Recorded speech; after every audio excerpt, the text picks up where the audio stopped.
Komisi 3 DPR mendesak aparat penegak hukum segera menetapkan tersangka penembak 3 anggota Polri di Waikanan, Lampung. Ketua Komisi 3 DPR Habibur Rahman mengatakan kejelasan sosok tersangka dari kasus tersebut sangat diperlukan.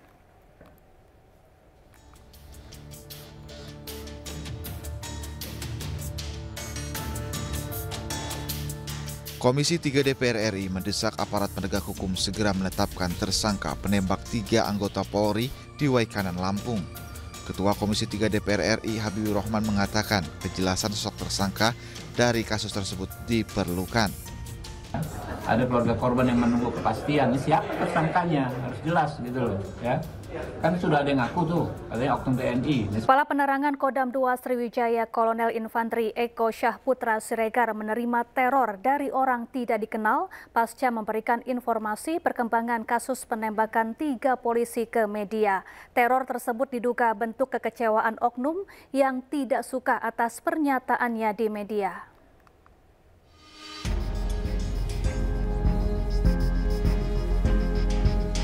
Kepala Penerangan Kodam 2 Sriwijaya, Kolonel Infantri Eko Syahputra Siregar menerima teror dari orang yang tidak dikenal. Teror yang diterima berupa spam chat di aplikasi WhatsApp yang ditujukan ke Kapendam 2 Sriwijaya, diduga dikendalikan secara otomatis. Teror tersebut diduga kekecewaan salah satu oknum yang merasa tidak suka saat dirinya memberikan statement di media dugaan adanya aliran uang judi ke polisi terkait tewasnya 3 anggota kepolisian. Temuan adanya dugaan bagi-bagi uang hasil judi sabung ayam tersebut didapatkan berdasarkan keterangan para saksi yang kini telah ditahan Denpom.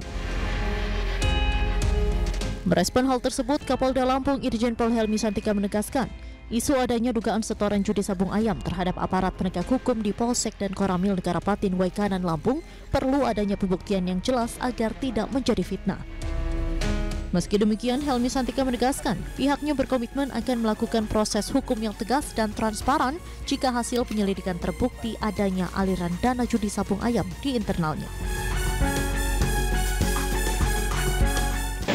Diawali dari media sosial yang menyatakan bahwa ada chat atau percakapan antara almarhum Kapolsek dengan Pelku Lubis.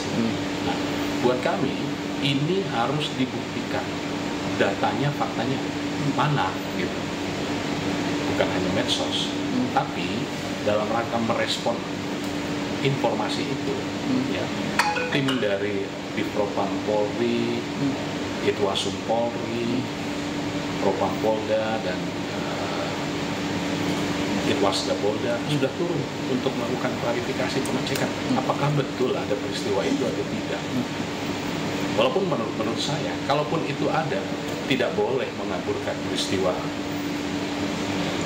yang sebenarnya terjadi, hilangnya 3 nyawa. Ini adalah persoalan kemanusiaan. Itu ya tidak boleh. Nah, kemudian kalau memang ada, datanya ada, sampaikan. Pasti kita akan tindak lanjuti.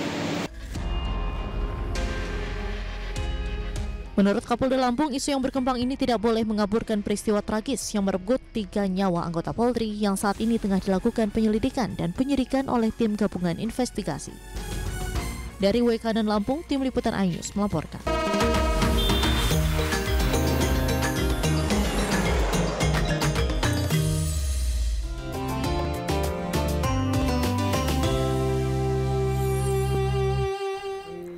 Pemirsa, puluhan penumpang pesawat mengamuk di counter check-in keberangkatan maskapai penerbangan di Bandara Internasional Soekarno-Hatta, Tangerang, Banten, Senin sore. Mereka mengamuk karena tak kunjung diberangkatkan karena pesawat diduga mengalami kerusakan. Saya minta manajernya, ini nggak minta apa-apa. Ya, cuma hanya permintaan maaf doang. Ya. Orang penumpang bukan anak kecil dikasih permen, iya.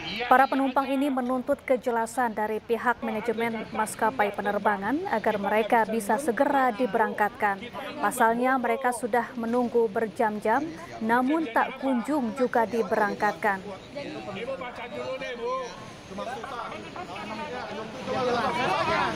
Memberikan kepastian bahwa Bapak dan Ibu besok akan terbang jam 12.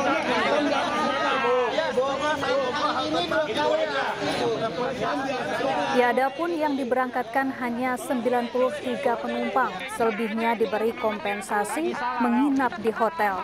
Para penumpang yang mengamuk merupakan penumpang pesawat rute Jakarta-Singkawang. Para penumpang tak kunjung diberangkatkan karena mengalami kerusakan. Dari pagi sampai sekarang dapat apa? Sepekan jelang Lebaran, arus lalu lintas di gerbang tol Cikatama masih terpantau lancar. Dari pantauan udara, arus lalu lintas di tol Cikatama menuju arah timur maupun sebaliknya masih lengang. Belum ada peningkatan jumlah kendaraan yang melintas di jalan tol ini. Puncak arus mudik diprediksi terjadi pada Jumat 28 Maret 2025.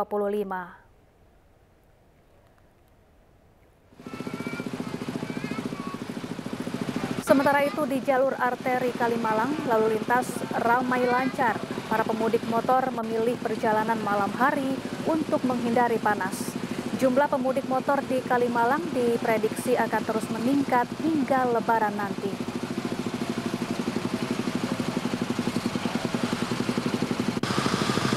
Pekan jelang Lebaran, stasiun Lempuyangan Kota Yogyakarta dipadati pemudik yang hendak pulang ke kampung halaman. Pemudik yang telah diberangkatkan dari stasiun Lempuyangan mencapai lebih dari 5.000 orang.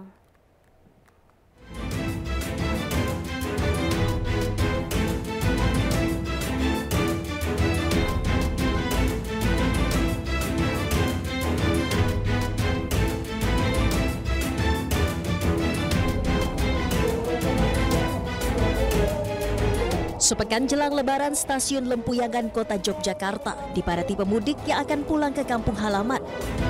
Pemudik didominasi oleh kalangan mahasiswa yang sudah memasuki masa libur kuliah. Kebanyakan pemudik akan pulang ke kampung dengan tujuan daerah Jawa Timur dan Jawa Tengah, seperti Semarang, Purwokerto, Madiun, Surabaya, hingga Banyuwangi. Meski sempat kesulitan saat memesan tiket Lebaran, bagi pemudik, kereta api selalu menjadi transportasi favorit untuk mudik karena memiliki ketepatan waktu tiba. Kan masih kejangkau ya, pakai kereta juga cuma 2 jam. Jadi nyaman aja naik kereta, tinggal duduk 2 jam nyampe di Jogja. Kalau tiketnya sendiri gampang nggak Mas pas mesen kemarin? Kemarin agak susah sih, udah mulai agak susah karena mungkin udah mulai masuk musim mudik ya Mas, jadi agak susah. Tapi kalau yang kemarin sebelum minggu kemarin itu masih. Sementara itu di masa angkutan Lebaran, PT KAI Daop 6 Yogyakarta mengoperasikan 22 kereta jarak jauh reguler dan 11 kereta jarak jauh tambahan. PT KAI juga melaporkan hingga 23 Maret 2025, pemudik yang telah diberangkatkan dari stasiun Lempuyangan mencapai lebih dari 5.000 orang. Dari Yogyakarta, Gunanto Farhan, iNews melaporkan. Pemudik sepeda motor tujuan Pulau Sumatera di Pelabuhan PT Pelindo Ciwandan, Kota Cilegon, Banten terus bertambah. Sejumlah pemudik mengaku sempat salah arah hingga ke Merak karena tidak mengetahui informasi pengalihan.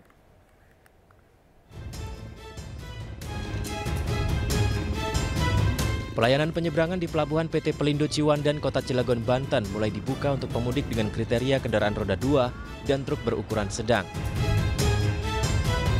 Para pemudik mengalir berdatangan dan mengisi kantong parkir dermaga yang disediakan pengelola. Beberapa pemudik mengaku sempat salah arah ke Pelabuhan Merak terlebih dahulu karena tidak mengetahui informasi pengalihan yang dipercepat. Tadi cuman ada yang ngasih tahu, tadi sempat berhenti katanya suruh ke Ciwandan.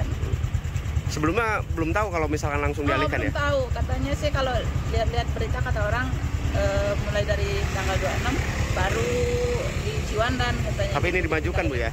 Ya, tapi ternyata dimajuin ya. Terdapat 7 kapal yang beroperasi di pelabuhan ini. 2 kapal diantaranya melayani ke Pelabuhan Bakauheni dan 5 lainnya ke Pelabuhan PT Wika Beton. Dari Cilegon, Banten, Iskandar Nasution, iNews melaporkan. Seminggu jelang Lebaran, ribuan pemudik telah tiba di Pelabuhan Nusantara Kota Parepare, Sulawesi Selatan. Sementara Pelabuhan Gilimanuk, Bali mulai dipadati kendaraan pemudik yang hendak keluar Bali. Pemudik harus mengantre berjam-jam untuk bisa menyeberang ke Pulau Jawa.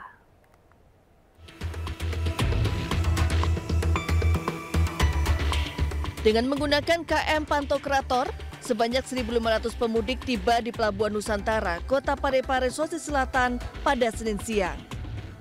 Penumpang kapal ini berasal dari Malaysia dan Kalimantan yang akan mudik ke kampung halamannya di sejumlah daerah di Sulawesi Selatan. Kantor Kesiapan Bandaraan dan Otoritas Pelabuhan Parepare mencatat, hingga hari ini sudah ada 11.000 pemudik yang tiba di Pelabuhan Nusantara Parepare.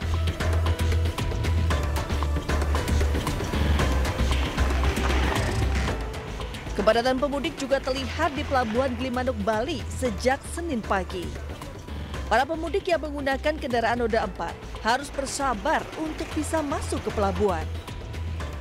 Meski sudah sampai di area Pelabuhan Gilimanuk sejak dini hari, menurut para pemudik mereka tetap harus mengantri beberapa jam untuk bisa menyeberang ke Pulau Jawa.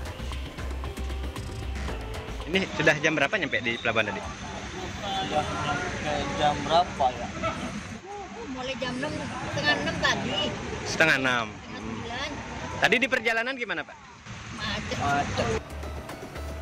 Meski kendaraan roda 4 harus mengantri berjam-jam, namun tidak terjadi penumpukan kendaraan di jalur sepeda motor, terutama di depan loket tiket. Pengendara sepeda motor hanya tertahan di dalam pelabuhan saat menunggu proses bongkar muat kapal. Diprediksi, puncak arus mudik Lebaran Idul Fitri akan terjadi pekan ini. Dari Jemberana, Bali dan Parepare, Sulawesi Selatan, tim iNews melaporkan. Tugas Unit Pengelola Penguji Kendaraan Bermotor atau UPPKB Dinas Perhubungan mengecek kondisi bus secara keseluruhan di Terminal Bus Kampung Rambutan, Jakarta. Hasilnya ditemukan 4 unit bus dengan tujuan Pulau Jawa yang tak layak beroperasi. Rem cek dilakukan terhadap 16 unit bus di mana petugas menemukan banyak bus tidak melengkapi standar kelaikan jalan, seperti tidak adanya sabuk pengaman, kursi penumpang yang tidak sesuai, pintu darurat yang tertutup, tidak memiliki pemecah kaca maupun apar, hingga pelanggaran berat yaitu kaca depan mobil yang retak, hingga penggunaan ban vulkanisir. Penggunaan ban vulkanisir ini ditemukan di 4 unit bus dengan tujuan Pulau Jawa. Keempat bus dilarang beroperasi karena dianggap memiliki ban tipis dan mudah tergelincir. Rem cek sendiri akan terus dilakukan secara berkala sejak H-10 hingga H+10 Hari Raya Idul Fitri 1446 Hijriah.